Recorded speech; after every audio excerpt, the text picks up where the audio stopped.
કહેવાય છે કે જેનો સૂર્યોદય થાય છે તેનો સૂર્યાસ્ત પણ થાય છે અને આજે પોરબંદરના કુતિયાણામાં કંઈક આવું જ જોવા મળ્યું, કારણ કે 1995થી સત્તામાં રહેલા ઢેલીબેન ઓડેદરા કુતિયાણાની નગરપાલિકાની આ ચૂંટણી જે છે એ ભારતીય જનતા પાર્ટી હારી ગઈ અને ઢેલીબેન ઓડેદરા આ વખતે 30 વર્ષનું એમનું જે શાસન છે તેનો અંત અહીંયા આવ્યો.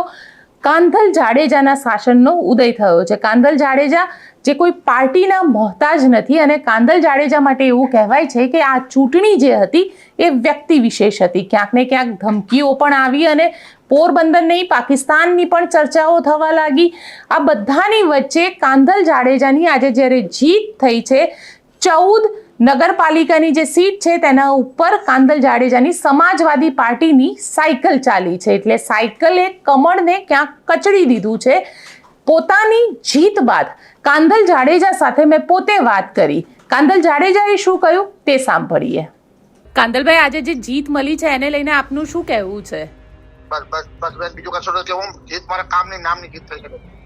અને આ જીત ઢેલીબેનનો સૂર્યાસ્ત થયો એવું કહી શકાય? હવે તો તમને ખબર છે પ્રજાએ ચુકાદો જઈ પહોંચે નહીં પહોંચે એ સાબિત થાય છે ને.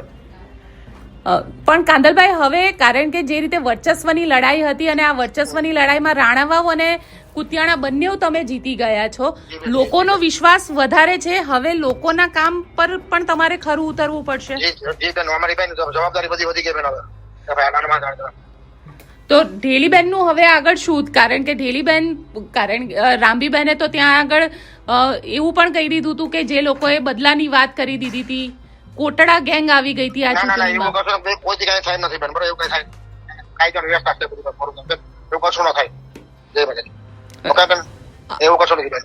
અને હવે તો કાનાભાઈ હવે આગળ રાજનીતિમાં નગરપાલિકાના પ્રમુખ બનશે? જી બેન, જી 100%. ઓકે. અને વિધાનસભાની ચૂંટણીમાં પણ આવશે? નહીં. ઓકે બેન, તમે નગરપાલિકા પૂરતું રાખો અત્યારે બેન. તમે વાત કરે આજ વાંધો છે પછી નગરપાલિકાનું છે અત્યારે રાખો બેન. જી જી, થેન્ક યુ. કામમાં છે તો તમારો ફોન ઉપડે. બરોબર? ઓકે, થેન્ક યુ કાંધલભાઈ. ઓકે. અમારો જીતવાનું કારણ તો રાણાવાવ કુતિયાણામાં મતદારો જેની અમને સપોર્ટ કર્યો છે અને અમને મત દીધા છે એ બધાનો ખૂબ ખૂબ આભાર માનું છું. અને બધા વતી હું એને આશ્વાસન આપું છું કે હું કુતિયાણાનું અને રાણાવાવનું એવી રાણાવાવની કુતિયાણા નગરપાલિકા છે એવી સરસ રીતના કુતિયાણા નગરપાલિકા બનાવીશ. જીતનો શ્રેય તમે કેને આપો?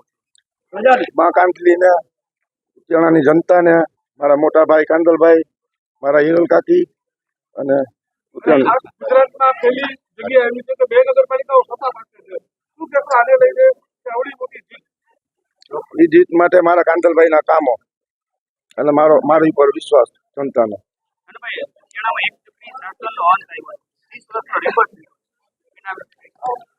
એના વિશે તો બધું આની પહેલા અગાઉ મેં બોલ્યો હતો કે કુતિયાણાની જનતા માટે બહુ જ મોટો ત્રાસ હતો અને અહીંયા કોઈ વિકાસ નામનું કંઈ થતું જ નહીં. કદાચ એના અનુસાધને પણ આ બદલાવ આવ્યો.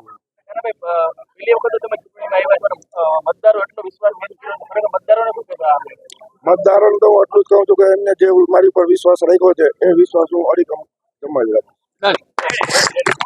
જામનગર મ્યુનિસિપલ કોર્પોરેશન અને નગરપાલિકાની ચૂંટણીમાં આજે ઘણા એવા અપસેટ સર્જાયા છે જેને ભારતીય જનતા પાર્ટીને એકવાર સંગઠન માટે વિચારવા મજબૂર કરી દીધા છે. બની શકે કે હવે જલ્દી ભારતીય જનતા પાર્ટી આજે ઘણા બધા એવા મહત્વપૂર્ણ જગ્યાએ જેને હાર મળી છે ત્યારબાદ નવા સંગઠનની જાહેરાત કરી દે. આપ શું વિચારો છો? મને કોમેન્ટ બોક્સમાં ચોક્કસથી લખીને જણાવજો અને અમારી ચેનલ નિર્ભય ન્યૂઝને લાઇક, શેર અને સબસ્ક્રાઇબ કરવાનું ભૂલશો નહીં.